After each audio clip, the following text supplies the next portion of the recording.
Kyrie Jesu Domine, dona eis requiem. Kyrie Jesu Domine.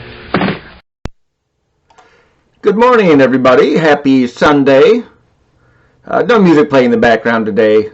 I've been having audio problems with this all-in-one. I don't know if the microphone's going out in it or what. It just seems a lot louder than it was a few weeks ago. So I don't know, and maybe not as clear. So no homily today at Mass because we're going to be talking about all the new guidelines for dealing with our return to Mass, which I'm looking forward to. Everybody coming back to church. I am not doing cartwheels or backflips over the guidelines, but I understand why they're in place, and will do my best to abide by them. Tune into our broadcast Mass for the exciting reading of the guidelines. But, we're approaching Pentecost, so it's a really interesting dynamic going on in the readings. So we've been hearing all about the post-Pentecost church throughout the Easter season in the Acts of the Apostles. And yet we're moving towards the 50th day of the Easter season, which is Pentecost. Not this weekend and not next weekend, but 2 weekends from now, we will be celebrating Pentecost and bring our Easter season to an end and enter back into ordinary time. And this year, for whatever reason, we just had it 3 years ago. That second reading from the letters of St. Peter, and I think today's is a continuation of that first. It's just such a powerful letter. I love St. Paul. I love John. My favorite gospel is Matthew. But our little invitation to reflect on the first letter of St. Peter this Easter, especially for the last part of Easter, it's just been magnificent and wonderful. A real invitation in looking at our faith. So let me don on the glasses here to read the phone. Beloved, sanctify Christ as Lord in your hearts.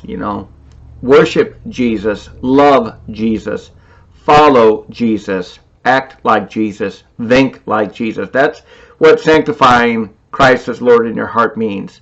Not just uttering Jesus on your lips. It's a nice way to begin, but it rings empty if that's all it is. Always be ready to give an explanation to anyone who asks for a reason for your hope, but do it with gentleness and reverence, keeping your conscience clear, so that when you are maligned, those who defame your good conduct in Christ may themselves be put to shame. So we want to, in our witnessing to the faith, when people ask us why, talk about Jesus. Everybody watching this podcast, everybody who worships, how has Jesus Christ saved you? Now, you may not be able to give a personal story. Maybe your life was a train wreck of sex, drugs, and rock and roll.